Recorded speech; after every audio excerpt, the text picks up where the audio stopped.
I never thought the day would come when I would feel invisible in the house I built with my own hands.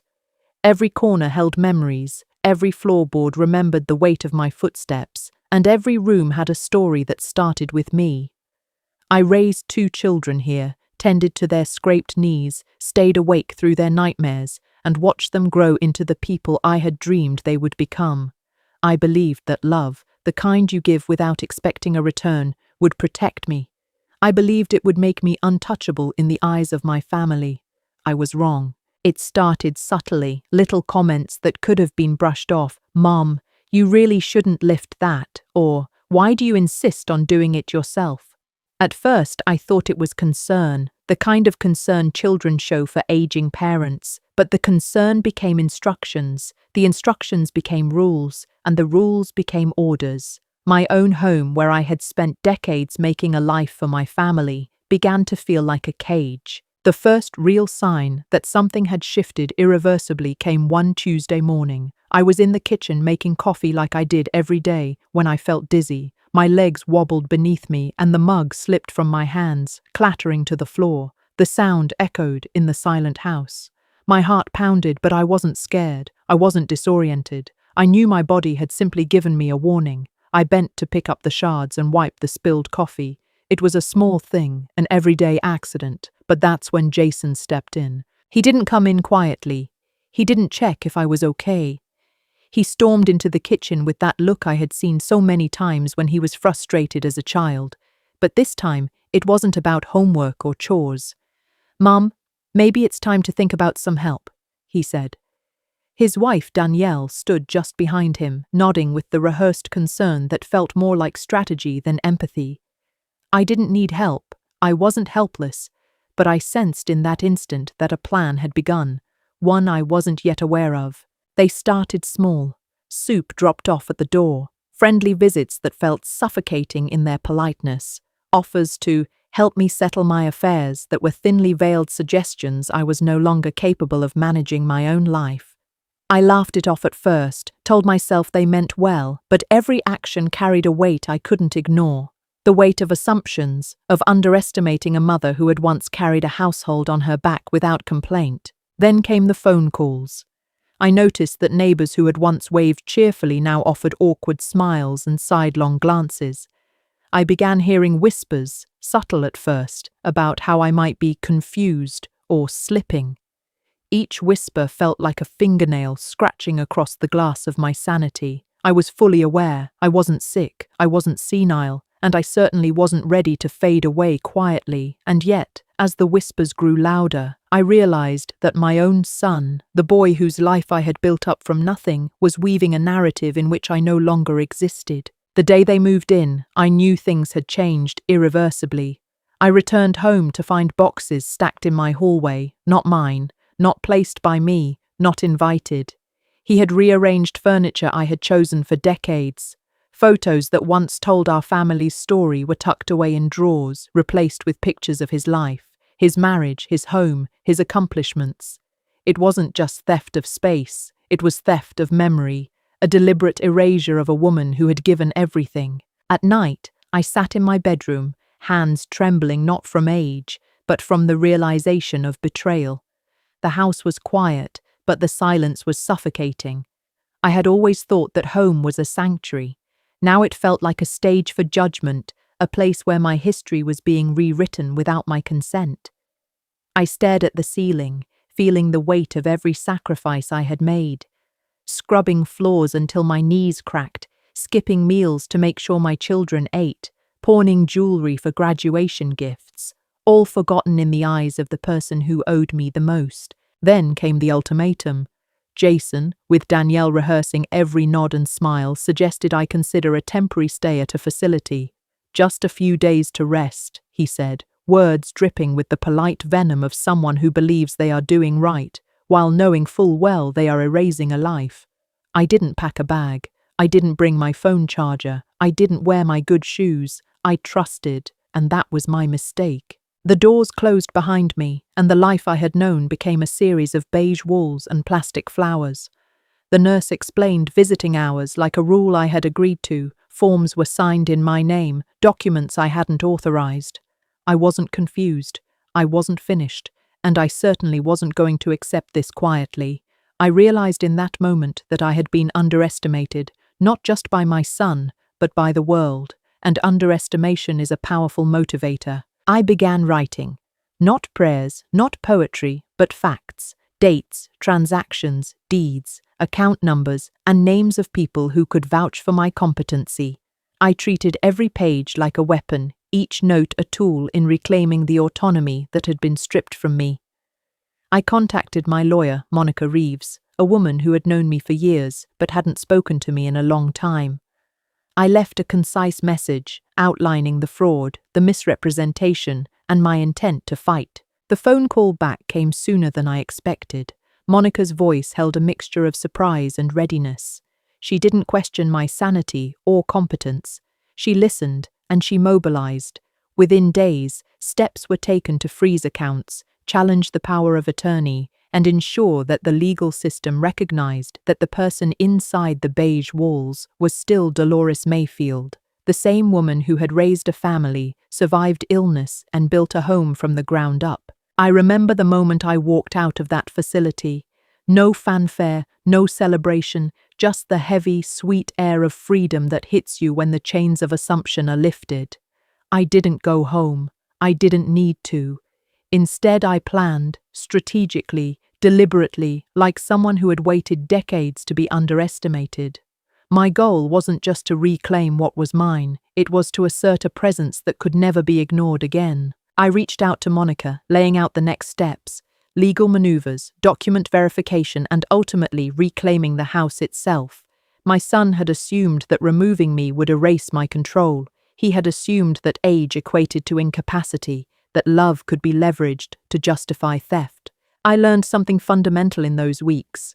Underestimation breeds opportunity, and I intended to seize it fully. Every morning I reviewed the notes I had taken, planning, recalculating, and imagining the moment when the quiet would shift. The house, my house, had become a chessboard. Every move they made would be countered, every assumption challenged, every expectation reversed. It was not vengeance for vengeance's sake. It was reclamation. It was the assertion that a life built with love and labor cannot be erased by deceit. I visualized the moment Jason would realize he had underestimated me.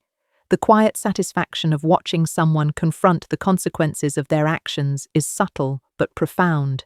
It is not the noise of shouting, not the theatrics of rage. It is the steady, undeniable presence of a life reclaimed. I imagined walking through the rooms I had cleaned as a young mother, touching counters, opening drawers, not because I needed to, but because I had every right to.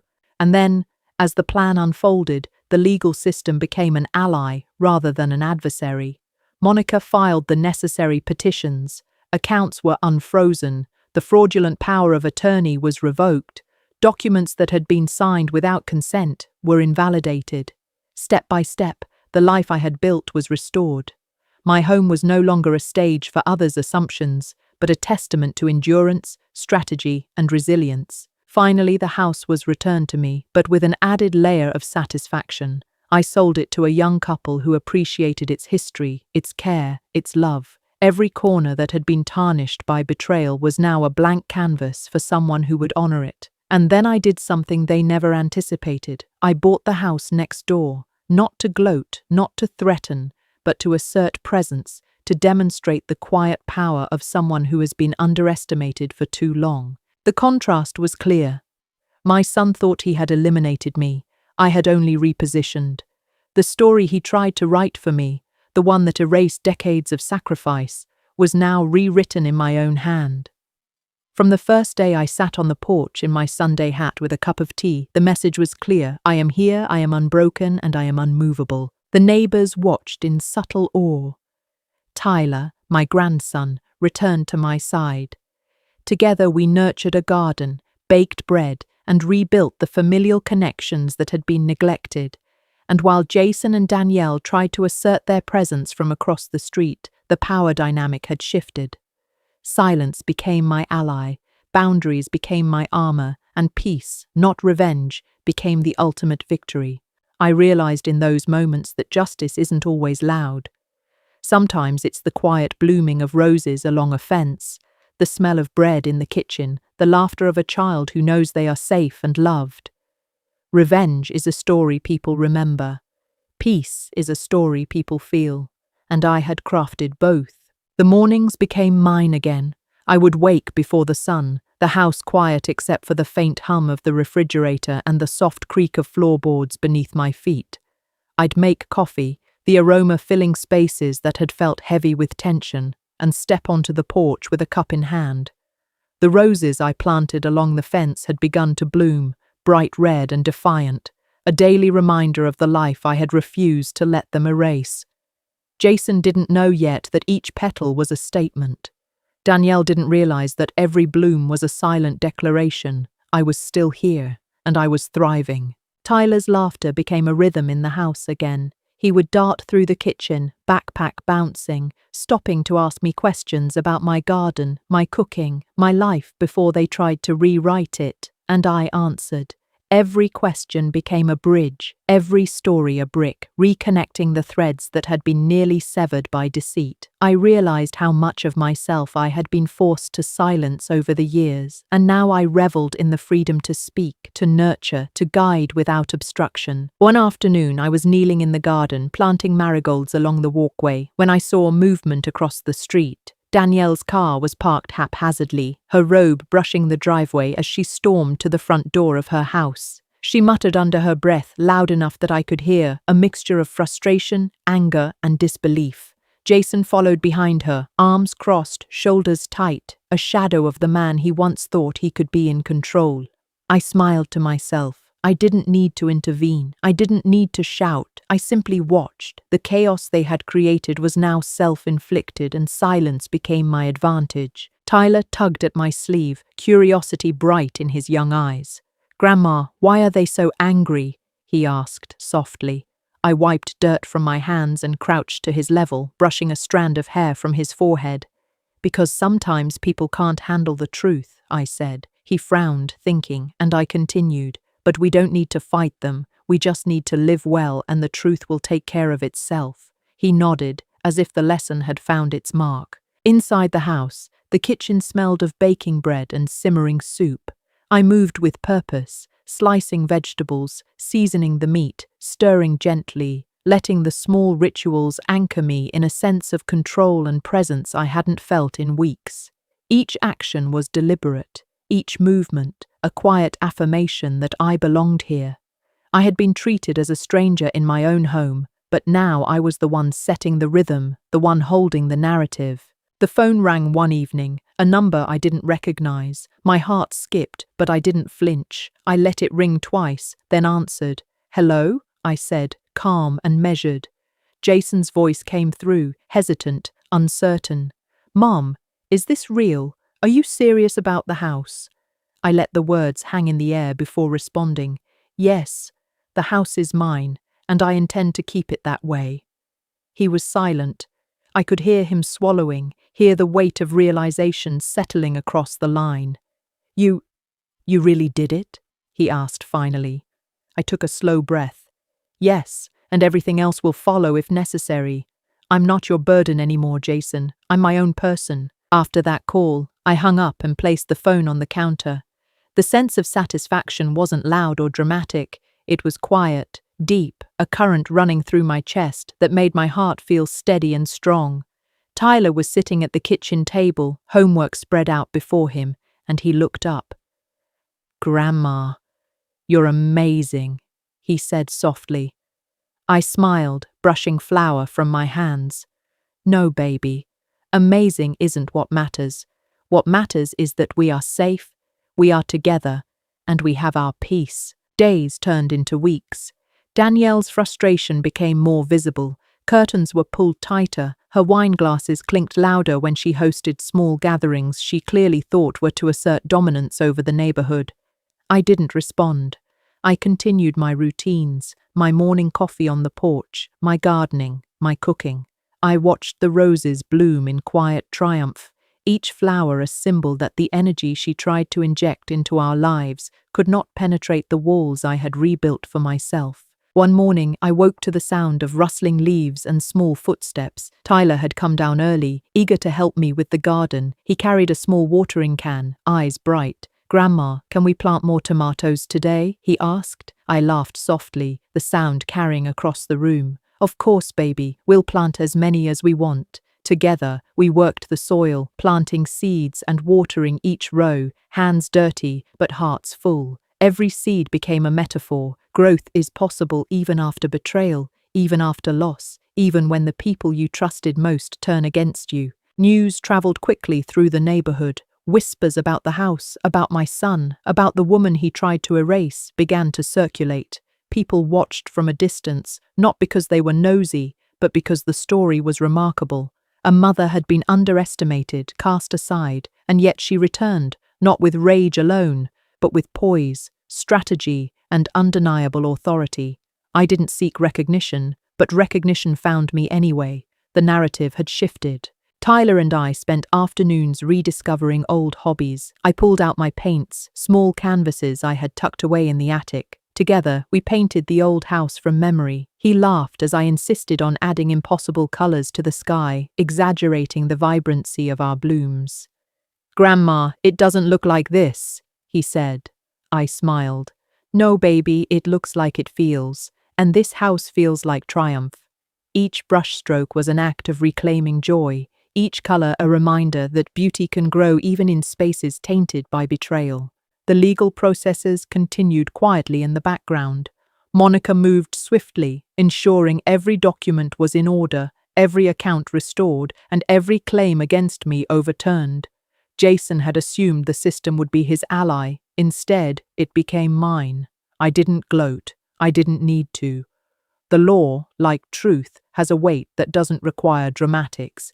It simply exists, and when wielded wisely, it speaks louder than any shout, any accusation, any attempt at manipulation. Finally, the sale of the old house was complete. I handed the keys to the young couple, their eyes shining with excitement and gratitude.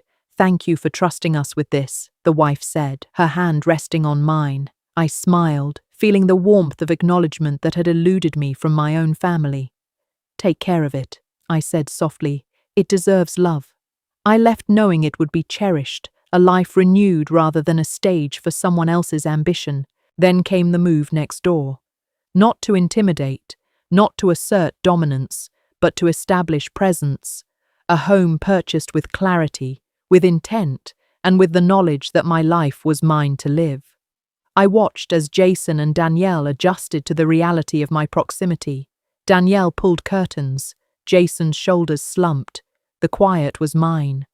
The view from my porch became my daily meditation. Roses in bloom, tomatoes sprouting, laughter from Tyler, a rhythm of life reclaimed. I realized that peace doesn't come from confrontation. It comes from boundaries, from living authentically, from refusing to be erased. Jason and Danielle could exist across the street, but they no longer controlled the narrative. I controlled it. I had been written out of the story by people I loved, but I had returned to reclaim every chapter they had tried to rewrite. Evenings became our sanctuary. Tyler and I would bake together, play card games, and share stories. We repaired the invisible threads of family that had been torn. I never spoke ill of Jason in front of him. Instead, I allowed him to witness consistency, presence, and love that didn't demand reciprocity. Slowly, the boy who had once felt abandoned began to understand what it meant to be grounded, to be cared for without strings attached. Then came the day Danielle packed her things and left quietly, abruptly, as if fleeing from the consequences of her own choices. Jason stayed, silent and contemplative, while the neighborhood watched. I didn't intervene. I let the natural order unfold. The lesson was clear. Actions have consequences, and presence, integrity, and patience always prevail over deceit. From that point forward, life settled into a rhythm I had longed for. Tyler thrived under my care. Schoolwork, hobbies, family stories, he absorbed it all, and I reveled in the restoration of what had been nearly lost. The home was filled with laughter, warmth, and the sense of security that can only come from genuine love and respect. Winter began to settle in, and with it came a stillness that suited the life I had carved for myself. The air was crisp, each breath sharp and invigorating, reminding me that I was alive, capable, and free. Tyler and I wrapped ourselves in scarves and gloves, tending to the late blooms in the garden and preparing the soil for next spring. Each small task felt like a victory. Every morning I stepped outside, I reaffirmed my place in this world, a world I had been nearly pushed out of, but now ruled quietly with dignity and care. Jason's presence across the street became almost spectral. He appeared only when necessary, moving like a shadow through his own home.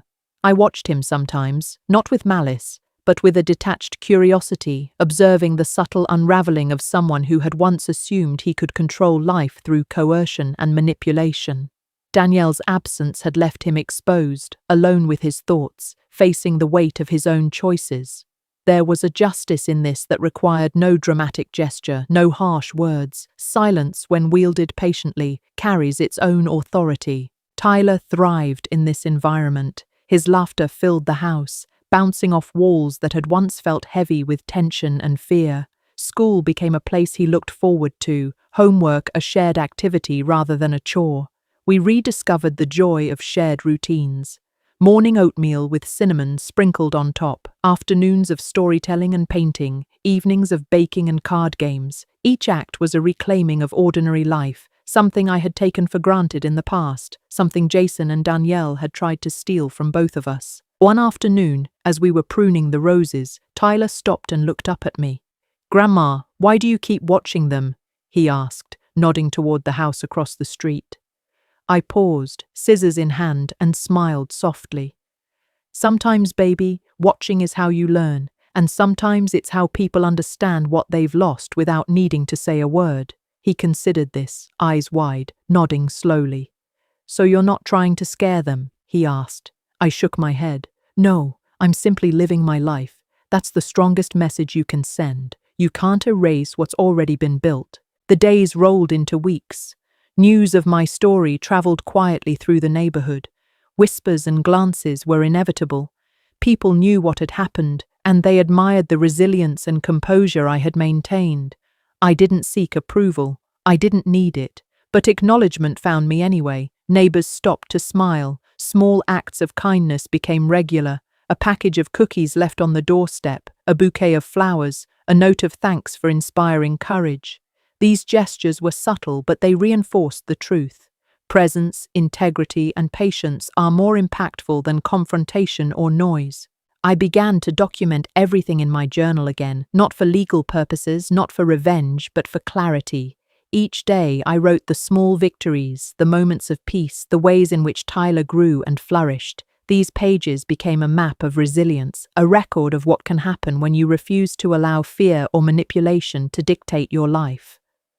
I reread the old pages from the nursing home, comparing them to the present, and marveled at the journey, from betrayal to reclamation, from fear to freedom. One morning, a knock came at the door. I wasn't expecting anyone, and Tyler peeked around the corner, curiosity written on his face. I opened it cautiously. There stood a woman from the community center, a volunteer who had helped organize events for seniors. "Dolores," she said warmly, "we heard what happened. All of it.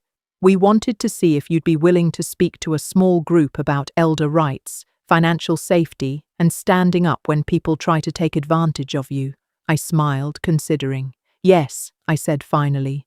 "I'll do it, but only if Tyler can come with me." She nodded, understanding immediately. Of course. That weekend we attended the seminar. The room was filled with mostly women, older, many of whom had experienced neglect, betrayal, or manipulation at the hands of family members or caretakers. Their eyes were wide, a mixture of fear, hope, and anticipation. I stood at the podium, Tyler beside me, and felt a sense of gravity I hadn't realized I needed. "They will call you old," I began, voice steady, resonant. "They will call you a burden. They will smile while taking what you worked for your entire life. But let me tell you something. There is power in truth. There is power in silence. And there is power in the law if you are brave enough to use it." The room erupted with applause, some women openly crying. Afterward, many approached, sharing their stories, seeking advice. asking how they could reclaim control over their own lives.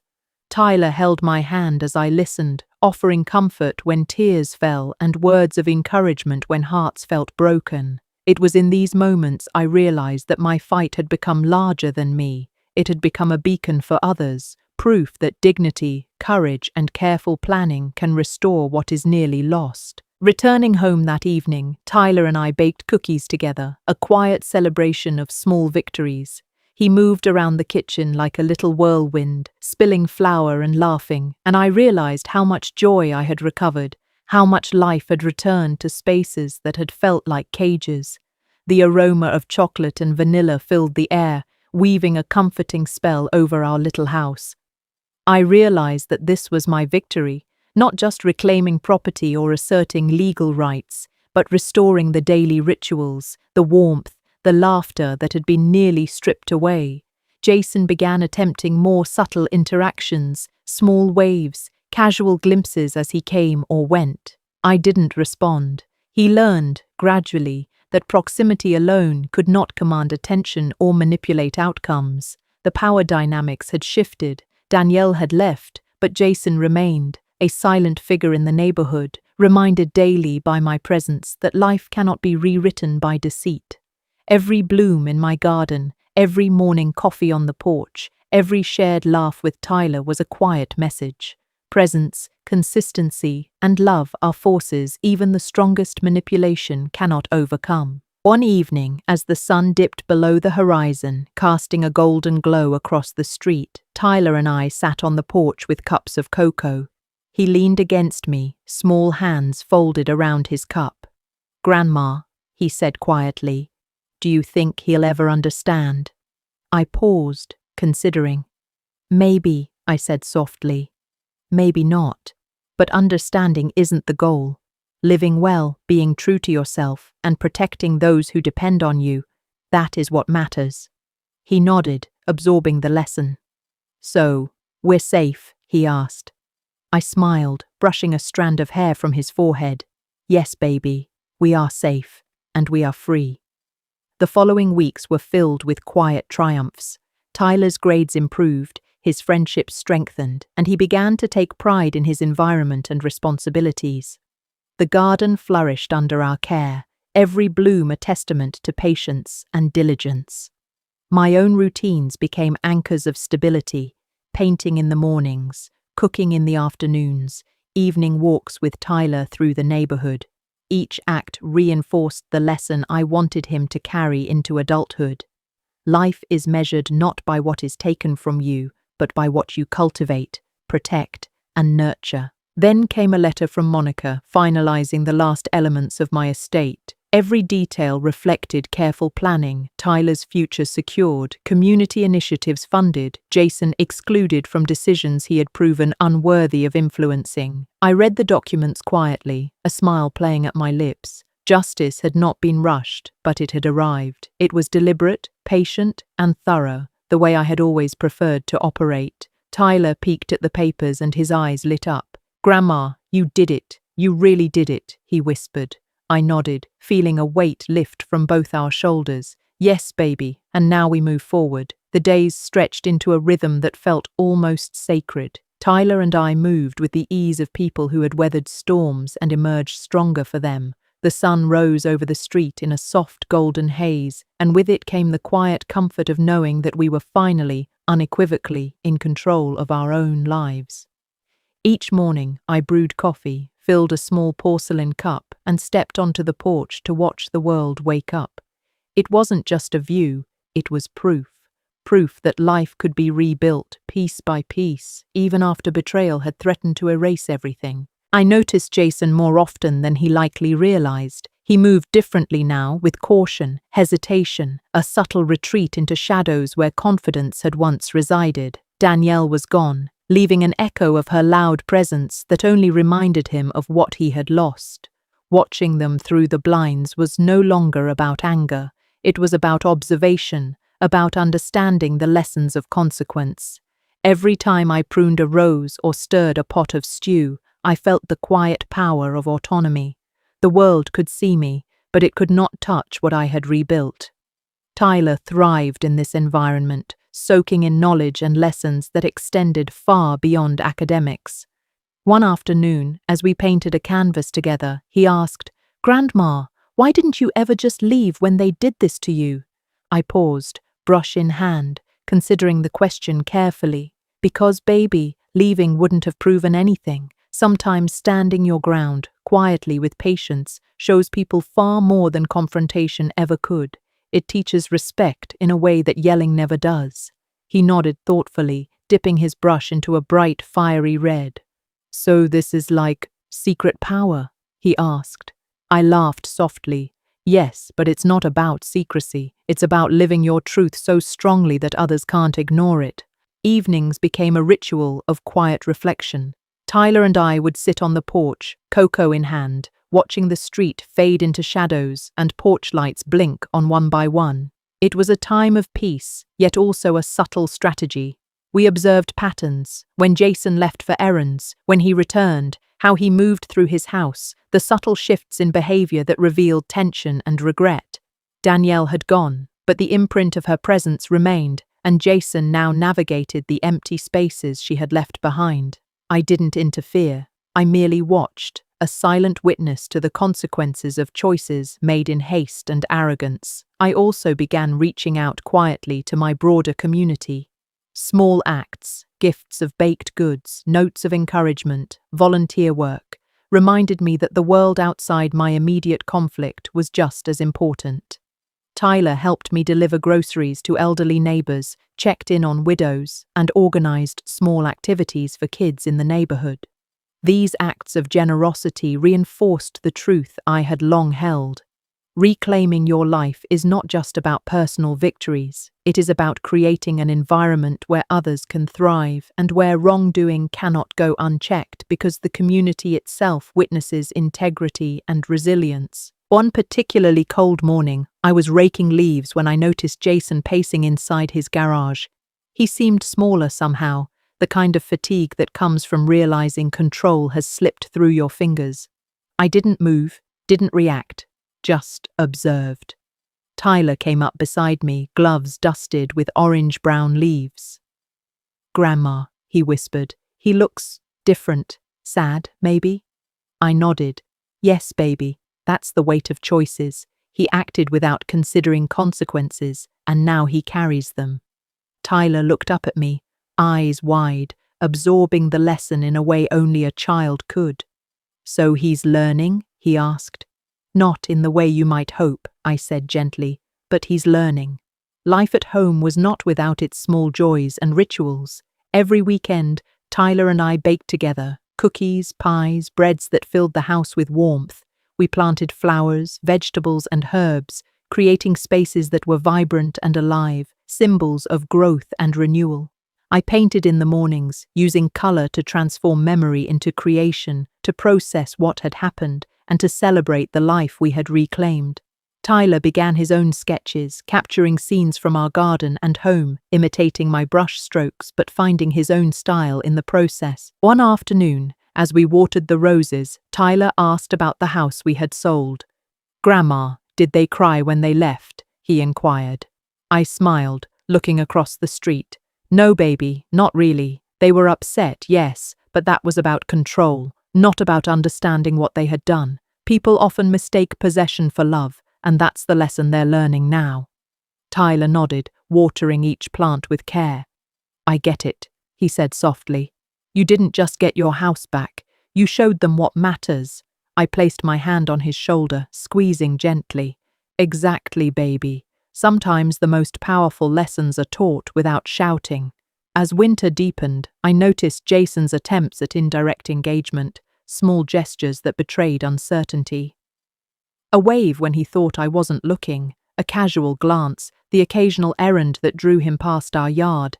I responded with measured calm, nothing dramatic, nothing confrontational. Every interaction, or lack thereof, was deliberate. The more he saw us thriving, the more he realized that his attempts to control had failed. Power isn't always about force. Sometimes it's about presence, consistency, and living in a way that cannot be disrupted. Our evenings were filled with storytelling, Tyler loved to hear about his father as a boy, his grandfather before that, and the legacy of resilience woven through our family. I spoke honestly, never exaggerating, never sugarcoating. We discussed lessons learned, mistakes made, and the importance of boundaries. These conversations became anchors, not only for Tyler's understanding of family dynamics, but for his growth into a person who could navigate conflict with wisdom and integrity.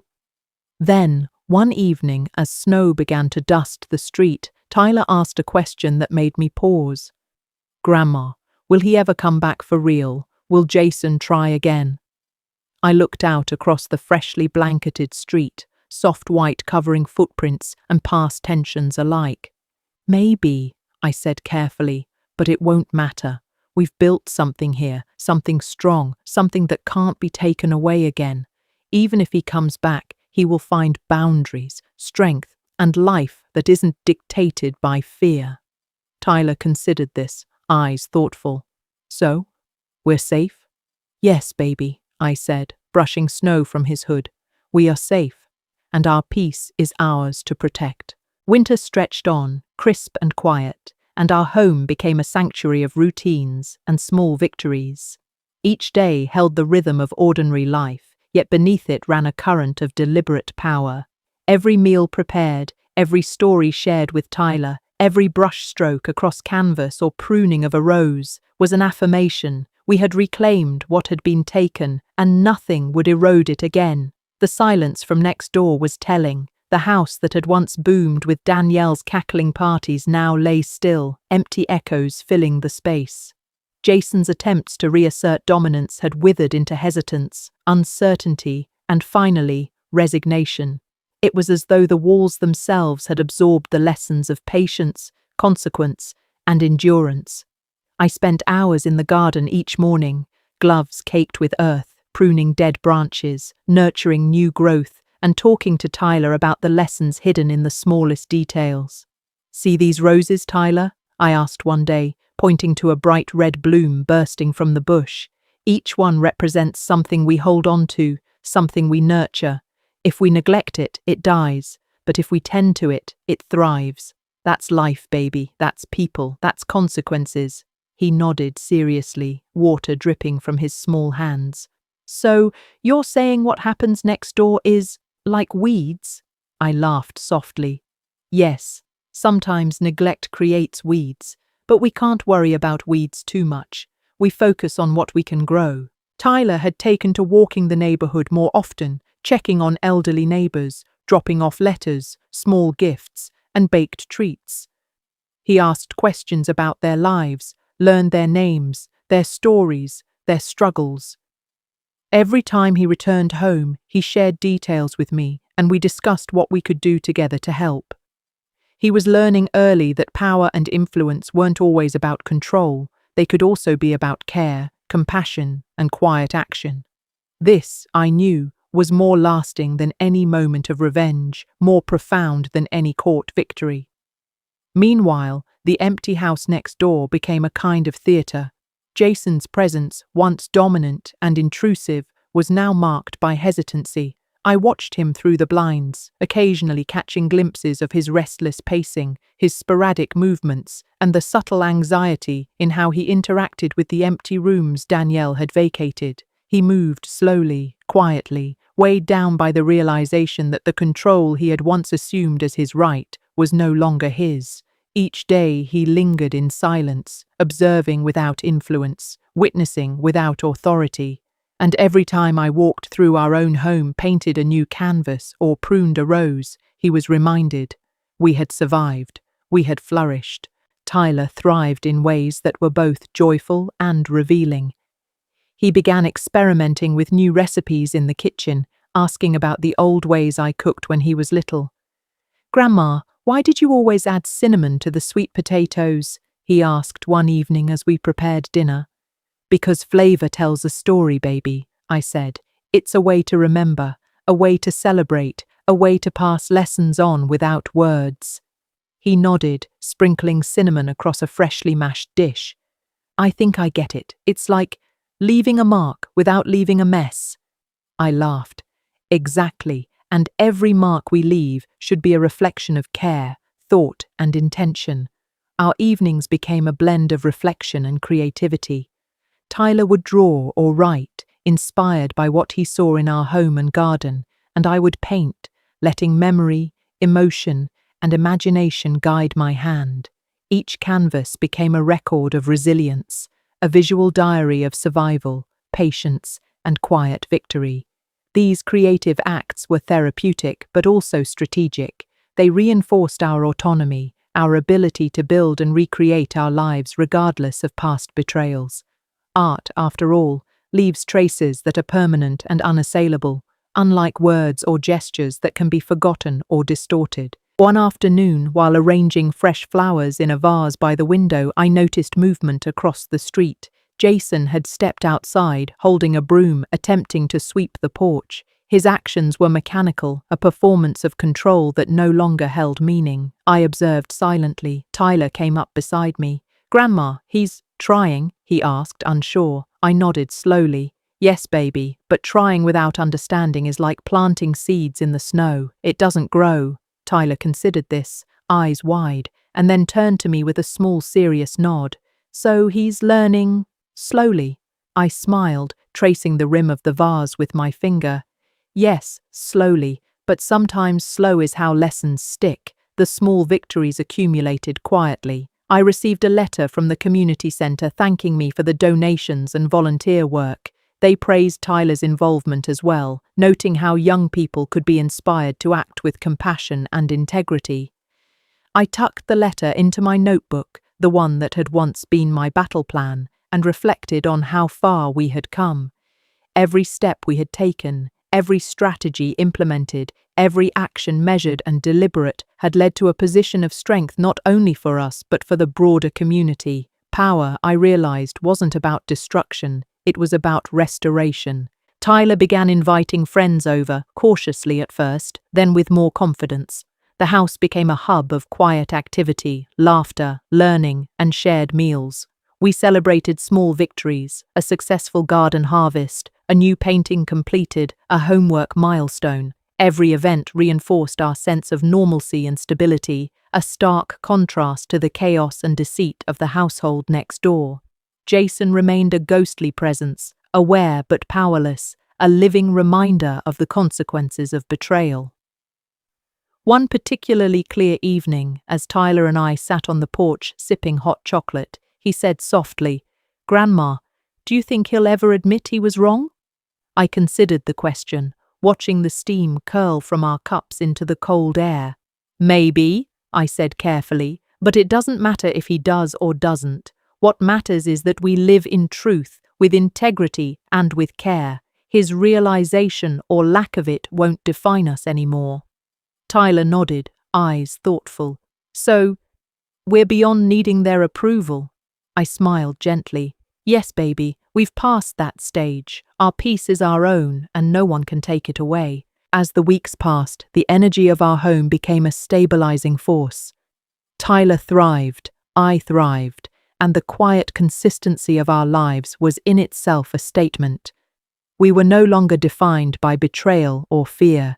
We were defined by resilience, intentional living, and the reclamation of dignity. The street watched, neighbors nodded, and even Jason's occasional glances revealed the weight of understanding too late. Life, I realized, isn't always about revenge. It's about reclaiming what is yours, protecting what matters, and quietly teaching lessons that words cannot convey. One morning, I noticed a small group of children walking past, stopping to look at our garden. Tyler waved and called out, inviting them to see the tomatoes and marigolds. They laughed, ran their hands through the soil, and returned home with stories of the garden that thrived under the care of someone who refused to be buried, forgotten, or erased. Observing them, I realized that the smallest acts, sharing knowledge, nurturing growth, showing kindness, carried legacies that could outlive any grievance or moment of bitterness. Our home became a beacon, not because of grandeur or wealth, but because of the consistency of integrity, presence, and care. We cultivated beauty, routine, and understanding, We modeled resilience, not only for Tyler but for neighbors, community members, and anyone who passed by. In that quiet strength there was power, a power far beyond confrontation or revenge, a power rooted in autonomy, justice, and intentional living. Spring arrived with tentative warmth, and with it, a sense of renewal that seemed to echo everything we had built over the past months. The roses in the front yard were bursting with color, petals thick and vibrant against the sunlight, each one a quiet testament to patience, endurance, and careful nurturing. I walked among them every morning, gloved hands running along the stems, feeling the thorns, brushing away the dry leaves, and whispering reminders of care and attention. Tyler followed me, small but determined, carrying a watering can that always seemed a little too big for his hands. "Grandma, the marigolds are thirsty," he called. I nodded. "Then we give them what they need," I said. And so we watered, pruned, and tended together, understanding that growth, whether flowers, children, or ourselves, required deliberate effort. The house next door remained ominously quiet, a stark contrast to the vibrant energy of our home. Jason's presence had become sporadic, minimal, as though he were merely a shadow drifting through the empty rooms Danielle had abandoned. I observed him sometimes from the kitchen window, noticing the way he lingered in doorways, staring at spaces he could no longer control. The pride that had once defined him had diminished, replaced by a kind of restless shame. And yet I never felt the need to gloat. Our victory wasn't in spectacle, it was in permanence. Every morning I sat on the porch with my cup of jasmine tea, watching the sun rise over the garden, knowing that the life we had rebuilt was ours alone. Tyler had begun asking questions about the past more frequently, about the things Jason and Danielle had taken for granted, and about the moments that had shaped our family. "Grandma," he asked one afternoon while we were planting new seedlings, "why didn't Dad ever listen to you?" I paused, dirt under my fingernails, eyes on the small green shoots emerging from the soil. "Some people," I said slowly, "only realize the value of something once it's gone. He didn't understand the weight of love or sacrifice, and now he's learning that lesson in silence." Tyler frowned slightly. "Do you think he'll ever change?" I shook my head gently. "I don't know, baby. People change only if they want to, but we can't wait for that. We live our truth regardless." Our routines became a form of quiet rebellion, an assertion that life continues, flourishes, and even thrives after betrayal. Breakfasts were slow, thoughtful affairs. I taught Tyler to knead bread, the dough sticky between our fingers, rising in warmth while we shared stories of the past. Lunchtimes were for letters, some to friends, some to neighbors, offering small gestures of kindness and care. Evenings were reserved for painting or gardening, moments of reflection and creation that bound us together and reinforced the autonomy we had reclaimed. Each act, no matter how small, was deliberate, a statement of presence and resilience. Jason's attempts to regain influence had diminished to near nothing. Occasionally, I would catch a glimpse of him staring out of the window, trying to read the dynamics of our household from a distance. Danielle's sporadic appearances were equally telling, brief, loud, and desperate, but ultimately inconsequential. It became clear that their attempts at dominance were entirely superficial. The real power had shifted, quietly, irrevocably, to those who understood patience, preparation, and self-respect. Watching them struggle from the sidelines became a subtle satisfaction, not born from malice but from the natural justice of consequences meeting action. Tyler began involving himself in more significant tasks around the house. One afternoon, he insisted on helping me sort old papers and documents I had kept from the nursing home ordeal. "Grandma, what's all this?" he asked, holding a stack of neatly organized files. "These are reminders," I said, "of what was taken, what was tried, and what we still control. Knowledge is power, baby. Remember that." His eyes widened, understanding dawning. "So, we're making sure nothing like that ever happens again?" I nodded. "Exactly. We protect what's ours, and we build what can't be taken." That afternoon, we organized every document, every account statement, every deed and record, ensuring that our lives were secure and impervious to manipulation. The neighborhood began to take notice of the changes around us.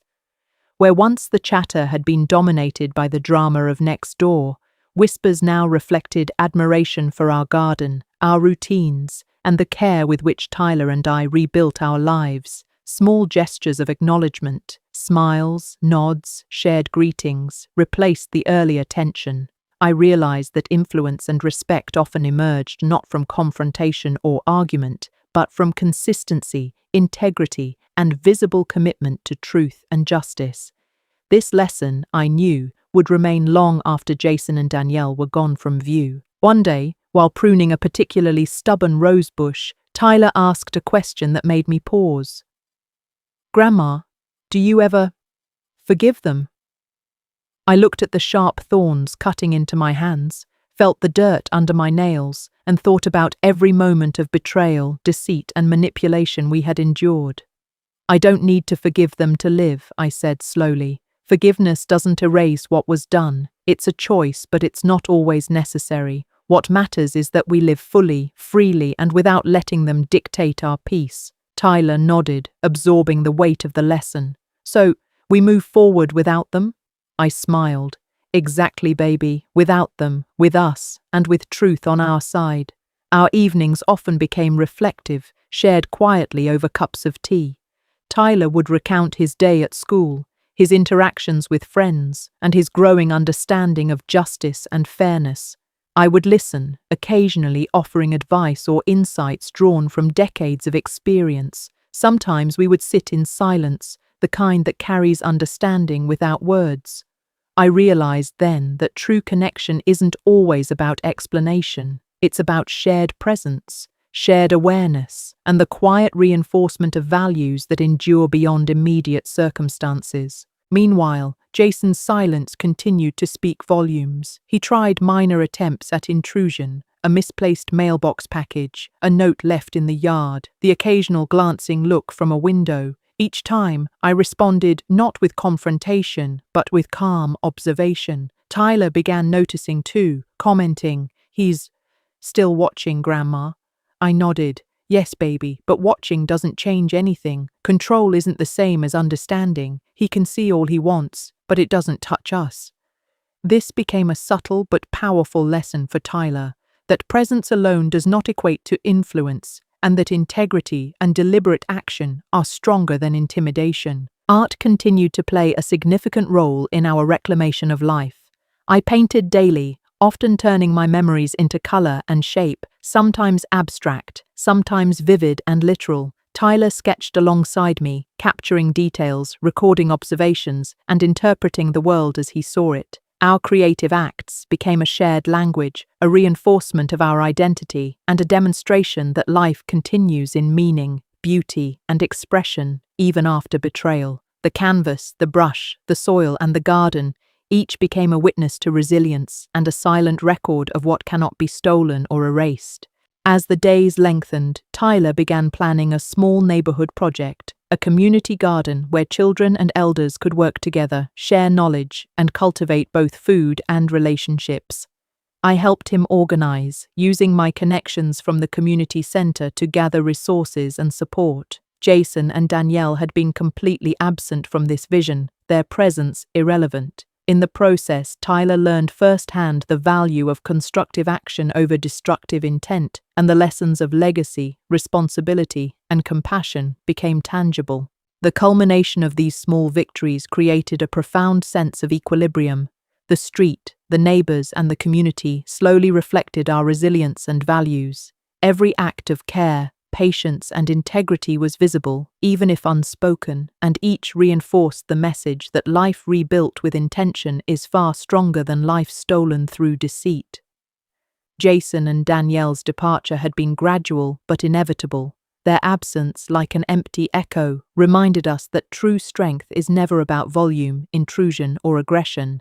It is about presence, purpose, and the quiet power of deliberate action. Summer arrived with a golden intensity that seemed to highlight every detail of the garden and the house we had claimed as our sanctuary. The marigolds and roses were at their peak, the scent of jasmine drifting through open windows, mingling with the smell of freshly baked bread and pie cooling on the counters. Tyler and I had developed a rhythm, a cadence that was both quiet and deliberate. Mornings were for gardening, afternoons for lessons in life and responsibility, and evenings for reflection or painting. Our routines were no longer just tasks, they were affirmations of autonomy and shared understanding. One afternoon, Tyler asked me to tell him more stories about his father before things went wrong. I leaned back in the garden chair, letting the sun warm my face, and began carefully, choosing words that were truthful but measured. "Your father was a bright boy," I said. "He had charm, he had energy, and he had a way of making people believe in him. But charm isn't always honesty, and energy isn't always direction. He had to learn, as we all do, that actions have consequences." Tyler listened, eyes wide but calm. "Is that why you had to take the house back?" he asked softly. I nodded. "Because sometimes people forget that what they take for granted can be lost forever if you don't assert your rights. It wasn't just about the house, baby. It was about dignity, respect, and showing that silence isn't weakness." The sun dipped low, casting long shadows across the yard as Tyler and I planted a new row of marigolds. His small hands worked diligently, pressing each seed into the soil with care. "Grandma," he said thoughtfully, "do you think Dad feels bad yet?" I paused, looking at him, trying to gauge what lesson to convey. "Regret is different from change," I said carefully. "He may feel it, he may not. But that feeling doesn't alter our lives unless we let it. Our task is not to wait for remorse, it's to live fully, to protect our own." Tyler nodded, a thoughtful frown crossing his young features. "So we just keep growing even if they don't see it?" I smiled. "Exactly, always growing, always tending to what matters most." The house next door remained silent but visually active in small, frustrating ways. A few weeds sprouted along the neglected flower beds, Danielle's wine parties ceased, and Jason seemed to linger inside more than he ventured out. I observed, of course, but never interfered. The quiet power of observation was far stronger than confrontation. Tyler noticed it too. "He looks lost, Grandma," he said one evening while we sat on the porch. I nodded. "He is, but lost people often become louder, angrier, or desperate. Our choice is how we respond, with reaction or with calm. Calm always wins." One day, a neighbor stopped by with a basket of fresh peaches. "We see you and Tyler working so hard," she said, smiling. "Your garden is incredible and you've restored some of the magic to this street." I thanked her, offering a slice of pie in return. Tyler beamed. "See, Grandma? People notice when you care." I nodded. "And they will remember, not because we shout, but because we act." That afternoon, Tyler and I decided to plant a small vegetable patch. Tomatoes, peppers, and squash would grow alongside the flowers. "Food feeds the body and the spirit," I explained as we dug, planted, and watered. Never underestimate the value of nurturing something, even if it's just a seed. Jason tried small maneuvers to reassert control, but they were subtle and ineffectual. One morning I noticed the garbage cans had been moved slightly, closer to the property line.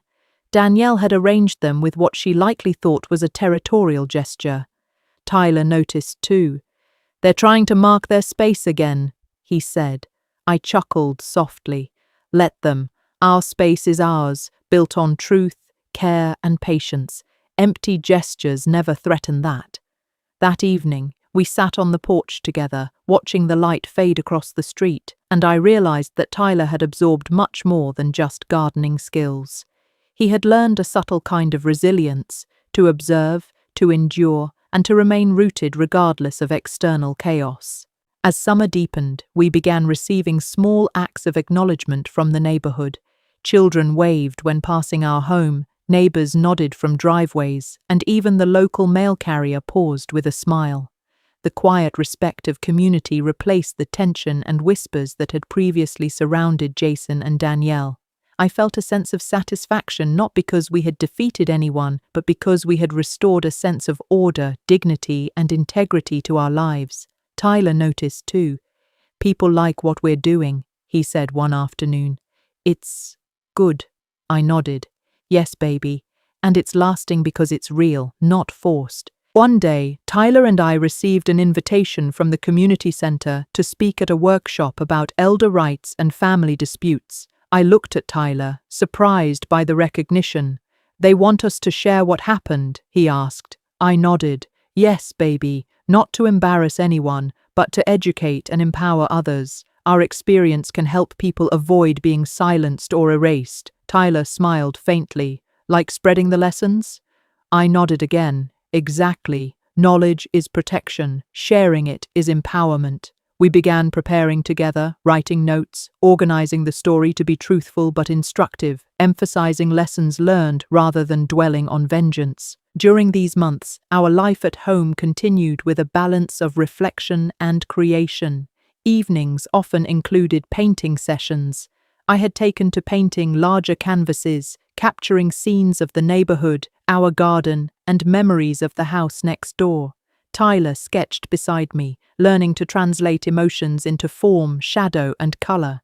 "Grandma," he said one evening, looking at my work, "I like how you make the house look alive." I smiled. "That's because it is, baby. Memories, love, and truth can fill spaces with life even if some people don't see it. That's the power of presence." Jason's sporadic activity continued to decline. Danielle left entirely 1 week without announcement, leaving the property bare except for a few personal items. Jason lingered for a few days longer, somber and quiet, before moving away quietly himself. The street returned to a calm rhythm, punctuated only by our garden, the hum of bees, and Tyler's laughter. I realized then that victory wasn't always loud. It could be quiet, steady, and absolute. The narrative had shifted, and the silence itself became a declaration of regained autonomy. Tyler and I continued to cultivate both life and learning. We started a small garden club with neighborhood children and their grandparents, teaching planting, care, patience, and responsibility. Lessons weren't only about soil or seeds, they were about respect, resilience, and reclaiming what belongs to you without destruction. Tyler thrived in this role, gaining confidence, pride, and a tangible sense of agency.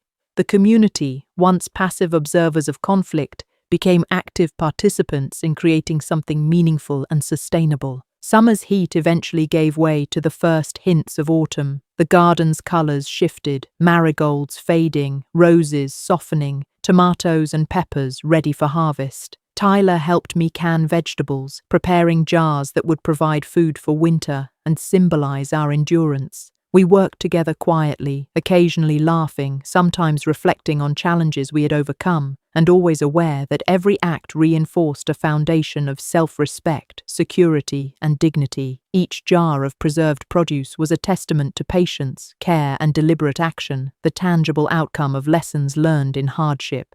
Autumn settled in slowly, painting the neighborhood in shades of amber, crimson, and gold. The mornings were crisp, carrying a chill that hinted at winter, but the garden still held life, the last roses standing defiant against the fading warmth. Tyler and I had grown into a rhythm that felt natural, effortless even, as if the months of struggle, strategy, and quiet victories had built a foundation strong enough to hold us against anything. He moved through the day with purpose, whether helping in the kitchen, tending the garden, or preparing for school. I watched him, noting the subtle changes in his demeanor, the way he carried himself with more confidence, the way he smiled without hesitation, the way he questioned with curiosity rather than fear. One morning, I woke to the sound of Tyler at the window tapping on the glass. He grinned and motioned for me to come outside. I pulled on a sweater and joined him, noticing the frost beginning to settle on the edges of the flower beds. "Grandma," he said, voice low with excitement, "I was thinking about our garden club project. What if we make it bigger, invite more kids from the neighborhood, and maybe teach them about older people's experiences, not just planting?" I smiled, warmed by the thought. "That's a wonderful idea, baby. We can plant seeds in soil and in minds. Knowledge grows like anything else, with care, patience, and attention." Tyler nodded eagerly, already imagining the curriculum, the planting schedule, the little journals he wanted every participant to keep. As the days grew shorter and the sunlight became softer, I noticed Jason's house across the street looking more and more abandoned. windows dark, curtains drawn, no movement but the occasional flicker of a television in the evening. Danielle had long since moved away, leaving behind remnants of her hasty departure, a few empty boxes, a faded curtain, and the lingering smell of whatever she had insisted on keeping from her old life. Jason's presence had diminished to a ghostly form. Sometimes he appeared on the porch, sometimes inside, but he no longer ventured out to confront the world. I knew that the silence was as much a consequence of his choices as our actions, and I felt no triumph in his retreat. Instead, I felt relief, a quiet sense that we could continue without interference, without vigilance for confrontation, without the constant anxiety of past betrayals resurfacing. Tyler and I continued our routines, blending education, creativity, and responsibility. One afternoon, as we sorted through last season's produce to can, Tyler paused and looked at me, brow furrowed.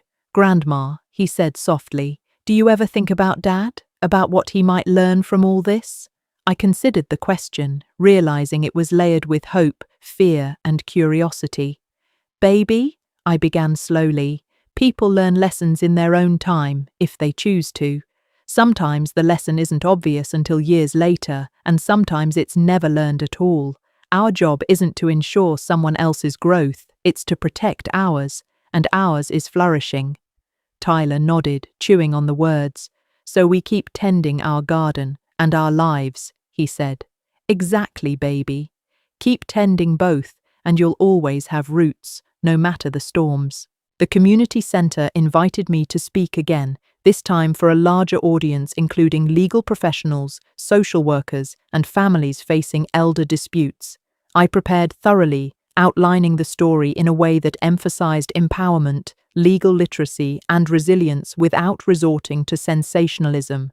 Tyler wanted to come with me to see firsthand how our experiences could translate into lessons for others.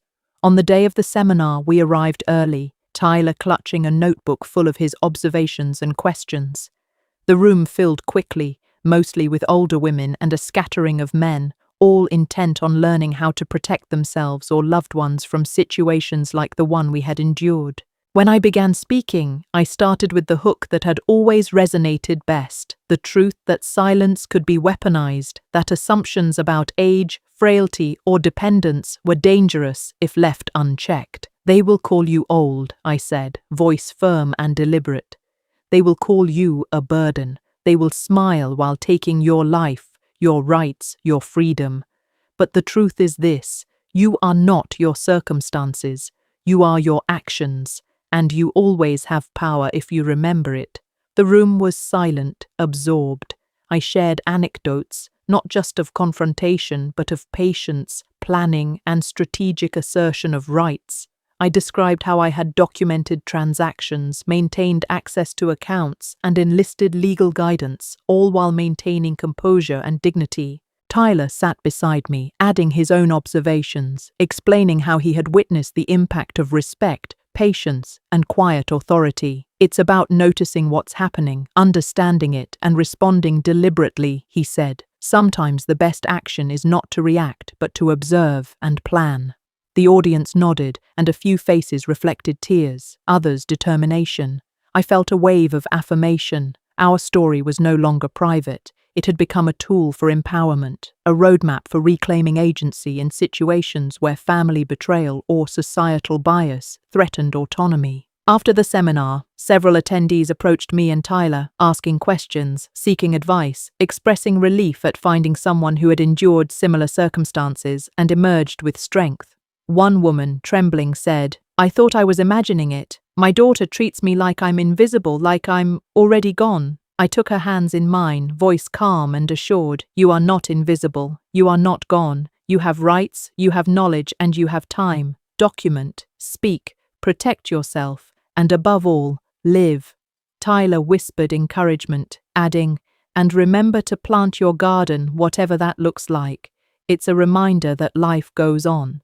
Returning home, Tyler and I felt a renewed sense of purpose. The street was quieter than before, the houses bathed in the warm tones of autumn light. We worked together to prepare the garden for winter, pulling weeds, pruning branches, and planting bulbs for the coming spring. Each act was deliberate, restorative, and symbolic. The marigolds, now fading, were replaced with bulbs that promised renewal. The tomatoes and peppers had been canned and stored carefully. Tyler asked if we could decorate the front porch for the holidays, a small gesture that would reinforce our presence in the neighborhood. I agreed, and together we hung lanterns, wreaths, and a garland along the railing. One evening, as we sat on the porch sipping hot cocoa, Tyler turned to me with a contemplative expression. "Grandma, do you think Dad will ever understand?" I smiled softly, drawing in a slow breath of the crisp air. "Understanding is different from acknowledgement, baby. He may never acknowledge it, he may never understand fully, but that doesn't diminish what we have, what we've built, or the lessons we've learned. Our lives, our garden, our home, these are ours, and they are thriving. That is all that matters." Tyler nodded, the fire in the lanterns reflecting in his eyes, and for the first time in months, I felt an overwhelming sense of peace.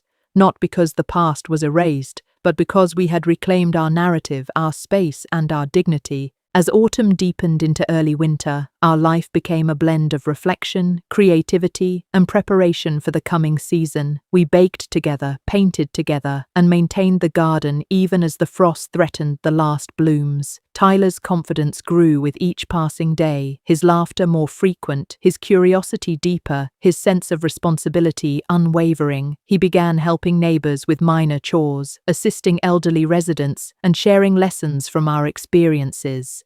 The ripple effect of our resilience and careful planning extended far beyond our property line, creating a quiet network of awareness, respect, and empowerment throughout the community. Winter finally arrived in earnest, frosting the edges of windows and dusting the garden with soft white. The roses had long since faded, but their stems remained, reminders of the fire that had once bloomed there. Tyler and I moved through our days with quiet purpose, the rhythm of our life now settled like the snow on the porch railing. Each morning, I poured cocoa for both of us, and we watched the sun rise over the rooftops, noticing how the light reflected differently on the world when peace had been reclaimed. Jason's house across the street remained quiet, the curtains drawn, the lights off. The absence of noise and confrontation became a constant backdrop to our restored life. I knew he was still there, a presence reduced to shadow, but it no longer held power over us. Tyler would glance at the house occasionally, then return his gaze to me, learning that curiosity did not require engagement. We had mastered the art of boundaries, and he was learning that strength did not always come in confrontation, it often came in knowing when not to react. One afternoon, as we trimmed the winter shrubs, Tyler spoke quietly. "Grandma, I think I understand now. It's not about making Dad or Danielle feel bad. It's about protecting us and making sure we grow." I nodded, brushing a strand of hair from my face. "Exactly, baby. Life isn't about revenge or resentment. It's about reclaiming what's yours, protecting those who depend on you, and living in a way that leaves no regrets. The rest is just noise." He smiled, his breath visible in the cold air, and for a moment I saw the boy he used to be, the frightened, uncertain child, replaced by a young man learning courage, patience, and wisdom. The holidays came and went quietly, filled with the warmth of our home rather than the chaos of the past. Tyler and I hosted small gatherings for neighbors and friends, sharing food, laughter, and stories of resilience. We celebrated milestones, not for show, but for the sense of continuity, the reaffirmation that life continued even after betrayal. Each interaction, each shared meal, each planted flower or painted canvas was a testament to endurance, to the power of deliberate, patient reclaiming of space and dignity. One evening, as snow fell gently on the street, Tyler curled up on the couch beside me, resting his head on my shoulder. "Grandma," he whispered, "you're the strongest person I know, not because you fought Dad or anyone else, but because you kept your peace." I hugged him tightly, feeling the truth in his words.